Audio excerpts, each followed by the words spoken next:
Class 10 ತಿಳಿ ಕನ್ನಡ ಕನ್ನಡ ದ್ವಿತೀಯ ಭಾಷೆ ಗದ್ಯ ಭಾಗ 7 ನನ್ನ ಗೋಪಾಲ. ಈ ಕೆಳಗಿನ ಪ್ರಶ್ನೆಗಳಿಗೆ ಒಂದು ವಾಕ್ಯದಲ್ಲಿ ಉತ್ತರಿಸಿ. ಪ್ರಶ್ನೆ 1. ಗೋಪಾಲನ ಬೆಳಕಿನ ಮುಖ್ಯ ಕೆಲಸ ಏನಾಗಿತ್ತು? ಪ್ರಶ್ನೆ 1. ಗೋಪಾಲನ ಬೆಳಗಿನ ಮುಖ್ಯ ಕೆಲಸ ಏನಾಗಿತ್ತು? ಉತ್ತರ: ಬೆಳಗ್ಗೆ ಗೋಪಾಲನ ಬೇಗನೆ ಎದ್ದು ಸ್ನಾನ ಮಾಡಿ ದೇವರ ಪೂಜೆಗೆ ಹೂಗಳನ್ನು ಕೊಯ್ದು ತರಬೇಕಾಗಿತ್ತು. ಉತ್ತರ: ಬೆಳಗ್ಗೆ ಗೋಪಾಲ ಬೇಗನೆ ಎದ್ದು ಸ್ನಾನ ಮಾಡಿ ದೇವರ ಪೂಜೆಗೆ ಹೂಗಳನ್ನು ಕೊಯ್ದು ತರಬೇಕಾಗಿತ್ತು. ಪ್ರಶ್ನೆ 2. ಗೋಪಾಲನಿಗೆ ಬಣ್ಣ ಬಣ್ಣದ ಹೂಗಳು ಹೇಗೆ ಕಾಣಿಸುತ್ತಿದ್ದವು? ಗೋಪಾಲನಿಗೆ ಬಣ್ಣ ಬಣ್ಣದ ಹೂಗಳು ಹೇಗೆ ಕಾಣಿಸುತ್ತಿದ್ದವು? ಉತ್ತರ: ಗೋಪಾಲನಿಗೆ ಹೂಗಳು ಸಾವಿರಾರು ಮಳೆಬಿಲ್ಲುಗಳು ಸೇರಿ ಕುಣಿದಂತೆ ಕಾಣುತ್ತಿತ್ತು. ಉತ್ತರ: ಗೋಪಾಲನಿಗೆ ಹೂಗಳು ಸಾವಿರಾರು ಮಳೆಬಿಲ್ಲುಗಳನ್ನು ಸೇರಿ ಕುಣಿದಂತೆ ಕಾಣುತ್ತಿತ್ತು. ಪ್ರಶ್ನೆ 3. ಗೋಪಾಲನ ಗೆಳೆಯರ ಹೆಸರೇನು? ಗೋಪಾಲನ ಗೆಳೆಯರ ಹೆಸರೇನು? ಉತ್ತರ: ಗೋಪಾಲನ ಗೆಳೆಯರ ಹೆಸರು ರಾಮು, ಕಿಟ್ಟಿ, ನಾಣಿ, ಮಾದು. ಗೋಪಾಲನ ಗೆಳೆಯರ ಹೆಸರು ರಾಮು, ಕಿಟ್ಟಿ, ನಾಣಿ, ಮಾದು. ಪ್ರಶ್ನೆ 4. ಗೋಪಾಲನ ಹೊಸ ಶಾಲೆಯಿಂದ ಮನೆಗೆ ಮರಳುವಾಗ ಏಕೆ ಭಯಪಡುತ್ತಿದ್ದನು? ಗೋಪಾಲನು ಹೊಸ ಶಾಲೆಯಿಂದ ಮನೆಗೆ ಮರಳುವಾಗ ಏಕೆ ಭಯಪಡುತ್ತಿದ್ದನು?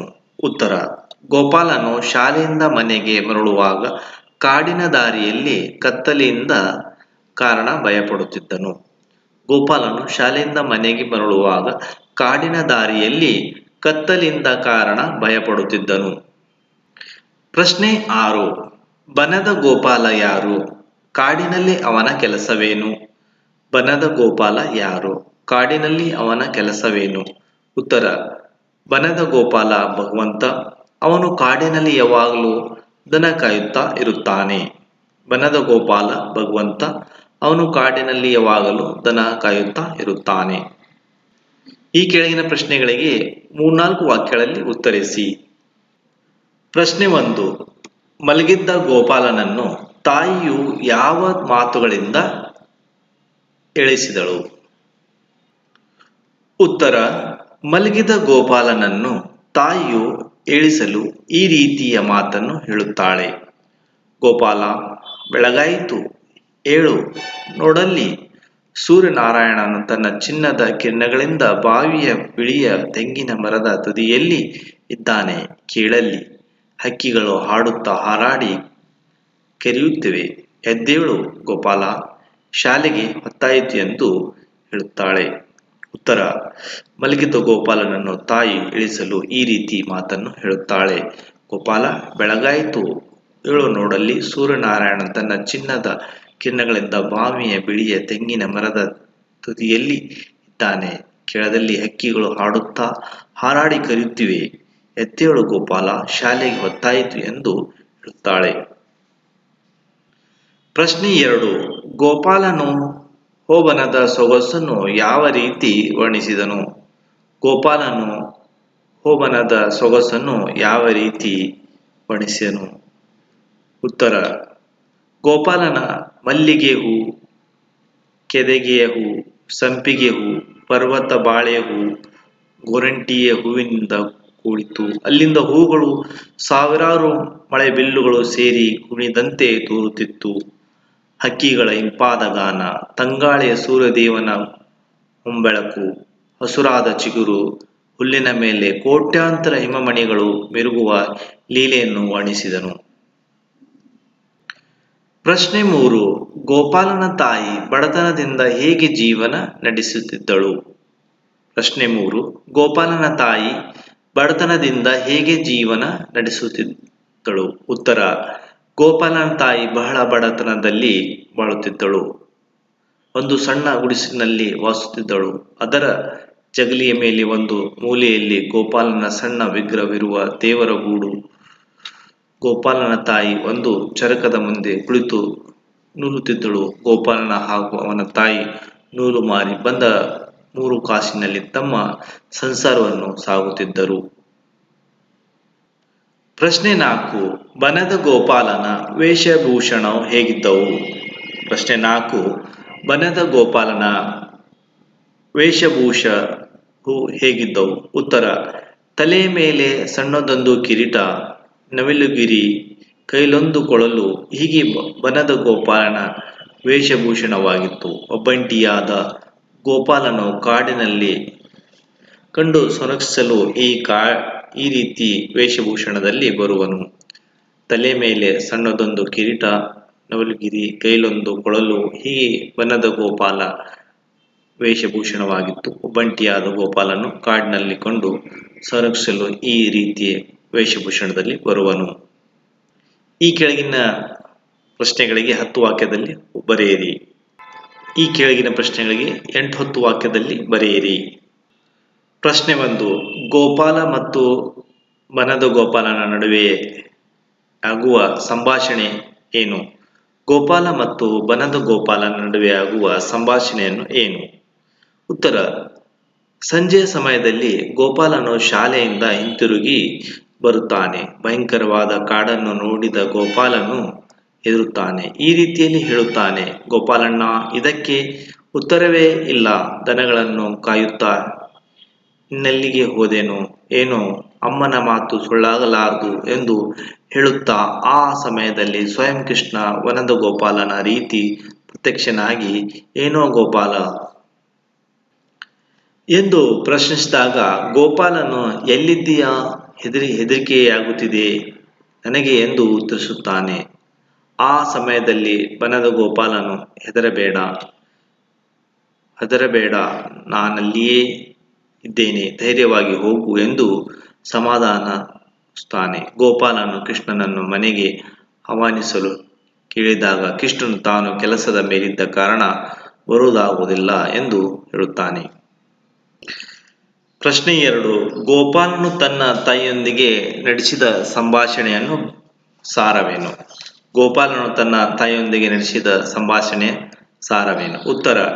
ಗೋಪಾಲನು ಹಾಗೂ ಅವನ ತಾಯಿ ಒಂದು ಸಣ್ಣ ಗುಡಿಸಿನಲ್ಲಿ ವಾಸಿಸುತ್ತಿದ್ದರು. ಗೋಪಾಲನು ಪೂಜೆಗಾಗಿ ಬುಟ್ಟಿಯಲ್ಲಿ ಹೂಗಳನ್ನು ಕೊಯ್ದುಕೊಂಡು ಬರುತ್ತಾನೆ. ನಂತರ ಗೋಪಾಲನ ತಾಯಿ ತನ್ನ ಮಗನನ್ನು ಶಾಲೆಗೆ ಹೋಗಲು ಬರುತ್ತಾನೆ. ನಂತರ ಗೋಪಾಲನ ತಾಯಿ ತನ್ನ ಮಗನನ್ನು ಹೂಗಳನ್ನು ಕೊಯ್ದುಕೊಂಡು ಹೇಳಿದಾಗ ಅವನ ಶಾಲೆಯಿಂದ ಬರುವ ಕಾಡಿನ ದಾರಿಯಲ್ಲಿ ಬರುವುದು ಭಯವಾದ ಕಾರಣ ಕಷ್ಟವಾಗುತ್ತದೆ ಹಾಗೂ ಅವನ ಸ್ನೇಹಿತರಿಗೆ ಆಳುಗಳಿರುತ್ತಾರೆ. ಆದರೆ ನಾನು ಒಬ್ಬಂಟಿಯಾಗಿ ಬರುವುದು ಕಷ್ಟವಾಗಿದೆ ಎಂದು ಗೋಪಾಲನು ಹೇಳಿದಾಗ ಅವರೆಲ್ಲರೂ ಶ್ರೀಮಂತರು ಮಕ್ಕಳು, ನಾವು ಬಡವರು ಎಂದು ಹೇಳುತ್ತಾಳೆ. ಈ ಸಣ್ಣ ಸಂಭಾಷಣೆಯಲ್ಲಿ ಗೋಪಾಲ ಹಾಗೂ ಅವನ ತಾಯಿಯ ಕಷ್ಟದ ಜೀವನ ಕಂಡುಬರುತ್ತದೆ. ಅವರು ಬಹಳ ಬಡವರಾದ ಕಾರಣ ನೂಲು ಮಾರಿ ಬಂದ 3 ಕಾಸಿನಲ್ಲಿ ತಮ್ಮ ಸಂಸಾರವನ್ನು ಸಾಗುತ್ತಿರುತ್ತಾರೆ. ಎಂಥ ಕಷ್ಟವಾದ ಸಮಸ್ಯೆಯಲ್ಲಿದ್ದರೂ ಕೃಷ್ಣ ಪರಮಾತ್ಮನ ದೃಢ ವಿಶ್ವಾಸ ಹಾಗೂ ನಿಷ್ಠೆಯುಳ್ಳ ಭಕ್ತಿ ಮೆಚ್ಚುಗೆ ಪಾತ್ರವಾಗಿದೆ. ಪ್ರಶ್ನೆ 3. ನನ್ನ ಗೋಪಾಲ ಪಾಠದಲ್ಲಿ ಪ್ರಕೃತಿಯನ್ನು ಹೇಗೆ ವರ್ಣಿಸಲಾಗಿದೆ? ಉತ್ತರ. ಗೋಪಾಲನ ವನದ ಸೊಗಸನ್ನು ಅತ್ಯಂತ ಭಿನ್ನವಾಗಿ ವರ್ಣಿಸಲಾಗಿದೆ. ವನದಲ್ಲಿ ಬಹಳ ಸೊಗಸು. ಅಲ್ಲಿ ಮಲ್ಲಿಗೆ ಹೂ, ಕೆದಗೆ ಹೂ, ಸಂಪಿಗೆ ಹೂ, ಪರ್ವತ ಬಾಳೆಯ ಹೂ, ಗೋರಂಟಿ ಹೂ, ಹೀಗೆ ಹಲವಾರು ಬಗೆಯ ಹೂ ಸಿಗುತ್ತವೆ. ಹಕ್ಕಿಗಳ ಇಂಪಾದ ಗಾನ, ಕೂಗು ಹಾಗೂ ತಂಗಾಳಿಯ ಸೂರ್ಯದೇವನ ಬೆಳಕು ವಿಶಿಷ್ಟವಾಗಿದೆ. ಹಸುರಾದ ಚಿಗುರು ಹುಲ್ಲಿನ ಮೇಲೆ ಕೋಟ್ಯಾಂತರ ಹಿಮಮಣಿಗಳು ಮಿರುಗುವ ಲೀಲೆ ಮನೆಗಿಂತ ವನವೇ ಸೊಗಸಾಗಿದೆ ಎಂಬುದು ಶಬ್ದಗಳ ಪ್ರಕೃತಿಯ ಬಗ್ಗೆ ವಿವರಣೆ ನೀಡುವುದು. ಪ್ರಶ್ನೆ 4. ಬನದ ಗೋಪಾಲನ ಹಾಡಿನ ಸಾರವನ್ನು ಬರೆಯಿರಿ. ಬನದ ಗೋಪಾಲನ ಹಾಡಿನ ಸಾರವನ್ನು ಬರೆಯಿರಿ. ಉತ್ತರ. ತಾನು ಬಲುಮೆಗೆ ಸರಿಯಾಗುವೆನು, ತಿಳುವಳಿಕೆಯ ಸಿಗುವನೆಲ್ಲ ತಪಸ್ವಿಗಳು ಯೋಗಿಗಳು ಜನುಮಗಳಲ್ಲಿ ಹೊಂದಲು ಸಾಧನೆ ಮಾಡುತ್ತಾರೆ. ತನಗೆ ಪವಡಿಸಲು ಕಡಲಿನ ವಿಸ್ತಾರ ಸಾಲದು, ಆದರೆ ತನಗೆ ಭಕ್ತಿ ಕಂಬನಿಯ ಸಾಲದು. ತಾನು ಇರಲು ಭಕ್ತನ ಹೃದಯವೇ ಸಾಕು. ಶ್ರೀಕೃಷ್ಣನು ಒಲಿದ ಗೋಪಿಯರು ವೇದಗಳ ಸಾರ ಸತ್ವವನ್ನು ಅರಿತಿರಲಿಲ್ಲ. ಈ ಹಾಲನ್ನು ಮಾರುವ ಗೋಪಿ ಸ್ತ್ರೀಯರು ವನದ ಗೋಪಾಲನಿಗೆ ಹಾಡುತ್ತಾರೆ. ಪ್ರಶ್ನೆ 5. ಗೋಪಾಲನಿಗೆ ಇದ್ದ ಕಷ್ಟವೇನು? ಅದು ಹೇಗೆ ಪರಿಹಾರವಾಯಿತು? ಉತ್ತರ: ಗೋಪಾಲನು ಶಾಲೆಯಿಂದ ಹಿಂತಿರುವಾಗ ಕಾಡು ದಾಟಿ ಬರಬೇಕು. ನೆರೆಯೂರಿನಿಂದ ಬರುವ ರಾಮು, ಕಿಟ್ಟಿ, ನಾಣಿ ಇವರೆಲ್ಲರೂ ಒಬ್ಬೊಬ್ಬ ಆಳುಗಳಿರುತ್ತಾರೆ. ಆದರೆ ತನಗೆ ಯಾರೂ ಇಲ್ಲವಾದ್ದರಿಂದ ಅವನ ಬಳಿ ಒಂದೇ ಆಳುಗಳಿರುತ್ತಾರೆ. ಅದೇ ತನಗೆ ಯಾರೂ ಇಲ್ಲವಾದ್ದರಿಂದ ಅವನ ಬಳಿ ಒಂದೇ ಒಂದು ಪಂಚೆಯಿಂದ ಕಾರಣ ಗೆಳೆಯರು ಅವನನ್ನು ನೋಡಿ ಹಾಸ್ಯ ಮಾಡುತ್ತಾರೆ. ಶಾಲೆಯಿಂದ ಹಿಂತಿರುವಾಗ ಕಾಡಿನ ಕತ್ತಲೆಯಲ್ಲಿ ನೋಡಿ ಭಯಗೊಳ್ಳುತ್ತಾನೆ. ಆ ಸಮಯದಲ್ಲಿ ಕೃಷ್ಣ ಮೊರೆ ಹೋಗಿ ತನ್ನ ಬಿಡಲು ಬರಬೇಕೆಂದು ಹೇಳಿದಾಗ ಬಂದ ಗೋಪಾಲನ ಧೈರ್ಯದಿಂದ ಕಾಡಿನ ದಾರಿಯಲ್ಲಿ ಸಾಗಿ ಮನೆಗೆ ಹೋಗುತ್ತಾನೆ. ಸಂದರ್ಭಾನುಸಾರ ಬರೆಯಿರಿ. ಸಂದರ್ಭ 1. ಸಾವಿರಾರು ಮಳೆಬಿಲ್ಲುಗಳನ್ನು ಸೇರಿ ಕುಣಿದಂತೆ ತೋರುತ್ತಿತ್ತು. ಸಂದರ್ಭ 1. ಸಾವಿರಾರು ಮಳೆಬಿಲ್ಲುಗಳನ್ನು ಸೇರಿ ಕುಣಿದಂತೆ ತೋರುತ್ತಿತ್ತು. ಆಯ್ಕೆ: ಪ್ರಸ್ತಾವನೆ. ಈ ವಾಕ್ಯವನ್ನು ಕುವೆಂಪುರವರಿಂದ ರಚಿತವಾದ ನನ್ನ ಗೋಪಾಲ ಎಂಬ ನಾಟಕದಿಂದ ಆರಿಸಲಾಗಿದೆ. ಸಂದರ್ಭ: ಈ ಮೇಲಿನ ಮಾತಿನಲ್ಲಿ ಗೋಪಾಲನು ಹೂವಿನ ವೈಶಿಷ್ಟ್ಯತೆ ಬಗ್ಗೆ ವಿವರಿಸಿದ್ದಾನೆ. ವಿವರಣೆ: ಗೋಪಾಲನು ಕಾಡಿನಲ್ಲಿ ಸಾಗುವಾಗ ಕಾಡಿನ ಸೌಂದರ್ಯದ ಬಗ್ಗೆ ವಿವರಿಸುವಾಗ ಹೇಳುವ ಮಾತಿದು. ಕಾಡಿನ ಬಗೆ ಬಗೆಯ ಹೂ ಬಹಳ ಎಂದು ಹೋಲಿಸಿದ್ದಾನೆ. ಸ್ವಾರಸ್ಯ: ಕಾಡಿನ ಸೌಂದರ್ಯ ಬಗ್ಗೆ ವಿವರಿಸಿದ್ದಾರೆ. ಸಂದರ್ಭ 2. ಈ ಗೋಪಾಲ ಕೊಡಬೇಕು ನಾವು ಉಣಬೇಕು. ಸಂದರ್ಭ 2. ಈ ಗೋಪಾಲ ಕೊಡಬೇಕು ನಾವು ಉಣಬೇಕು. ಆಯ್ಕೆ ಅಥವಾ ಪ್ರಸ್ತಾವನೆ. ಈ ವಾಕ್ಯವನ್ನು ಕುವೆಂಪುರರಿಂದ ರಚಿತವಾದ ನನ್ನ ಗೋಪಾಲ ಎಂಬ ನಾಟಕದಿಂದ ಆರಿಸಲಾಗಿದೆ. ಸಂದರ್ಭ: ಈ ಮಾತನ್ನು ತಾಯಿ ಮಗನಿಗೆ ಹೇಳಿದಳು. ವಿವರಣೆ: ಶಾಲೆ ಮುಗಿಸಿ ಬರುವಾಗ ಕಾಡು ದಾಟಿ ತನಗೆ ಹೆದರಿಯಾಗುತ್ತದೆ. ತನ್ನ ಜೊತೆಗೆ ಯಾರೂ ಇಲ್ಲ, ತನ್ನ ಸ್ನೇಹಿತರ ಜೊತೆ ಆಳುಗಳಿರುತ್ತಾರೆ, ಅವನ ಜೊತೆ ಬೇಕು ಎಂದು ಹೇಳಿದಾಗ ತಾಯಿ ಮೇಲಿನ ಮಾತನ್ನು ಹೇಳುತ್ತಾಳೆ. ಸ್ವಾರಸ್ಯ: ಇಲ್ಲಿ ಮನೆ ಹಾಗೂ ಗೋಪಾಲನ ತಾಯಿ ಕಷ್ಟ ಪರಿಸ್ಥಿತಿ ಕಂಡು ಬಂದಿದೆ. ಸಂದರ್ಭ 3. ಈ ಮಗುವಿಗೆ ಬಡತನ ಬಲುವೇಕೆ. ಸಂದರ್ಭ 3. ಈ ಮಗುವಿಗೆ ಬಡತನ ಬಲುಗೇಕೆ. ಆಯ್ಕೆ: ಪ್ರಸ್ತಾವನೆ. ಈ ವಾಕ್ಯವನ್ನು ಕುವೆಂಪುರರಿಂದ ರಚಿತವಾದ ನನ್ನ ಗೋಪಾಲ ಎಂಬ ನಾಟಕದಿಂದ ಆರಿಸಲಾಗಿದೆ. ಸಂದರ್ಭ: ಈ ಮಾತನ್ನು ತಾಯಿ ಮಗನಿಗೆ ಹೇಳಿದಳು. ವಿವರಣೆ: ತಾಯಿ ಅವನ ಮಗ ಗೋಪಾಲ ಬಹಳ ಬಡತನದಲ್ಲಿರುತ್ತಾರೆ. ಒಂದು ಗುಡಿಸಲಲ್ಲಿ ವಾಸಿಸುತ್ತಾರೆ. ತಾಯಿಯ ಕಷ್ಟದಿಂದ ನೂಲುವ ಕೆಲಸವನ್ನು ಮಾಡಿ ದುಡಿಮೆಯನ್ನು ಮಾಡಿ ಸಂಸಾರ ಸಾಗಿಸುತ್ತಾಳೆ. ಮಗುವನ್ನು ಶಾಲೆಗೆ ಕಳಿಸುತ್ತಾಳೆ. ಆ ಸಮಯದಲ್ಲಿ ಮೇಲಿನ ಮಾತು ತನ್ನಲ್ಲಿಯೇ ಹೇಳಿಕೊಳ್ಳುತ್ತಾಳೆ. ಸಂದರ್ಭ 4. ಅಮ್ಮನ ಮಾತು ಸುಳ್ಳಾಗಲಾರದು. ಸಂದರ್ಭ 4. ಅಮ್ಮನ ಮಾತು ಸುಳ್ಳಾಗಲಾರದು. ಪ್ರಸ್ತಾವನೆ. ಆಯ್ಕೆ: ಈ ವಾಕ್ಯವನ್ನು ಕುವೆಂಪುರರಿಂದ ರಚಿತವಾದ ನನ್ನ ಗೋಪಾಲ ಎಂಬ ನಾಟಕದಿಂದ ಆರಿಸಲಾಗಿದೆ. ಸಂದರ್ಭ: ಈ ಮಾತನ್ನು ಮಗನನ್ನು ವನದ ಗೋಪಾಲನಿಗೆ ಕೂಗುವಾಗ ಗೋಪಾಲ ಹೇಳಿದ ಮಾತಿದು. ವಿವರಣೆ: ಶಾಲೆಯಿಂದ ಹಿಂತಿರುಗುವಾಗ ಸೂರ್ಯ ಮುಳುಗುತ್ತಾ ಇದ್ದಾಗ ಅವನಿಗೆ ಹೆದರಿಕೆಯಾಯಿತು. ಆಗ ಮಾತು ಸುಳ್ಳಾಗಲಾರದು ಎಂದು ತನ್ನ ಅಣ್ಣ ಗೋಪಾಲನಿಗೆ ಕರೆಯುತ್ತಾ ಎಲ್ಲಿದ್ದೀಯಾ ನೀನು ಎಂದು ಹೇಳುವ ಸಂದರ್ಭ ಇದು. ಸ್ವಾರಸ್ಯ: ತಾಯಿಯ ಮೇಲಿರುವ ನಂಬಿಕೆ ಕಂಡುಬರುತ್ತದೆ. ಭಾಷಾಭ್ಯಾಸ. ಈ ಕೆಳಗಿನ ಪದಗಳಿಗೆ ತತ್ಸಮ ತದ್ಭವ ಬರೆಯಿರಿ. ಸಿರಿ ಶ್ರೀ, ಬನ ವನ, ಮಲ್ಲಿಗೆ ಮಲ್ಲಿಕ, ಸಂಪಿಗೆ ಚಂಪಕ, ಹಕ್ಕಿ ಪಕ್ಷಿ, ಸಂಜೆ ಸಂಧ್ಯಾ, ಜನುಮ ಜನ್ಮ, ಯೋಗಿ ಜೋಗಿ, ಭಕ್ತಿ ಭಕೂತಿ, ಬಿತ್ತರ ವಿಸ್ತಾರ. ಈ ಕೆಳಗಿನ ಪದಗಳಿಗೆ ವಿರುದ್ಧಾರ್ಥ ಬರೆಯಿರಿ. ಕರುಣೆ ಕ್ರೂರ, ತುದಿ ಮೊದಲು, ಮುದುಡು ಅರಳು, ಸ್ವೀಕರಿಸು ನಿರಾಕರಿಸು, ಬೈಗು ಬೆಳಗು, ಬಡತನ ಸಿರಿತನ, ಅಜ್ಞಾನ ಜ್ಞಾನ, ವಿಧವೆ ವಿದೂರ. ಈ ಕೆಳಗಿನ ಪದಗಳನ್ನು ಸ್ವಂತ ವಾಕ್ಯಗಳಲ್ಲಿ ಬಳಸಿರಿ. ಬವಣೆ: ವಿವೇಕಾನಂದರು ತಮ್ಮ ಜೀವನದಲ್ಲಿ ಅನೇಕ ಬವಣೆಗಳನ್ನು ದಾಟಿ ಅವರ ಜೀವನದಲ್ಲಿ ಸಾಧಿಸಿದ್ದಾರೆ. ಒಲುಮೆ. ನಾನು ಒಲುಮೆಯಿಂದ ನನ್ನ ಸ್ನೇಹಿತೆಗೆ ಉಡುಗೊರೆಯನ್ನು ಕೊಟ್ಟೆನು. ಕರುಣೆ. ನಾವು ಕರುಣೆಯಿಂದ ಎಲ್ಲರಿಗೂ ಸಹಾಯ ಮಾಡಬೇಕು. ಲೀಲೆ. ಕೃಷ್ಣನ ಲೀಲೆಯಿಂದ ಮಹಾಭಾರತ ಯುದ್ಧದಲ್ಲಿ ಪಾಂಡವರು ವಿಜಯವಾಯಿತು. ಸಂಪಾದನೆ. ನಾವು ಕಷ್ಟಪಟ್ಟು ಸಂಪಾದನೆ ಮಾಡಬೇಕು. ತಂಗಾಳಿ. ಮುಂಜಾನೆಯ ಸಮಯದಲ್ಲಿ ಹಳ್ಳಿಯ ವಾತಾವರಣ ತಂಗಾಳಿಯಿಂದ ಕೂಡಿರುತ್ತದೆ.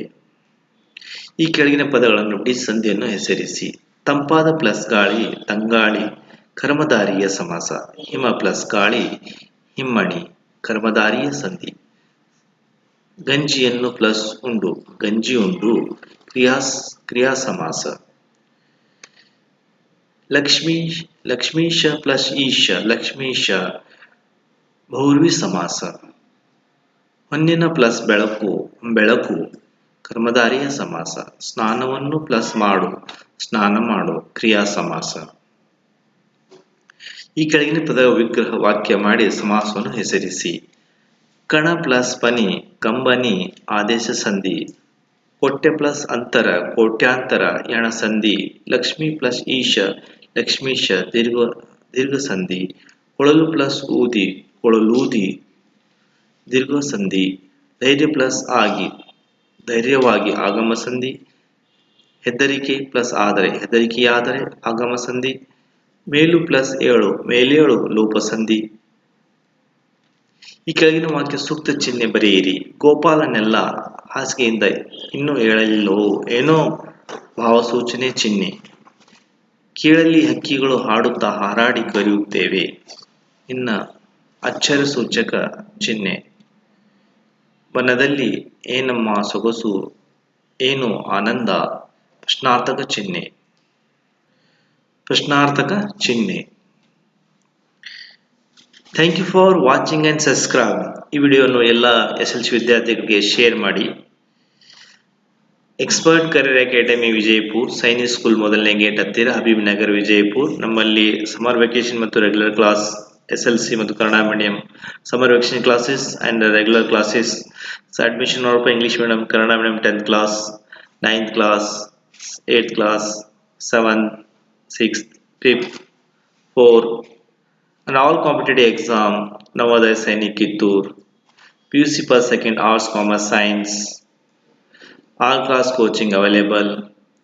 Expert Career Academy Vijaypur, Sainik School Modalenge Hattir, Habib Nagar Vijaypur.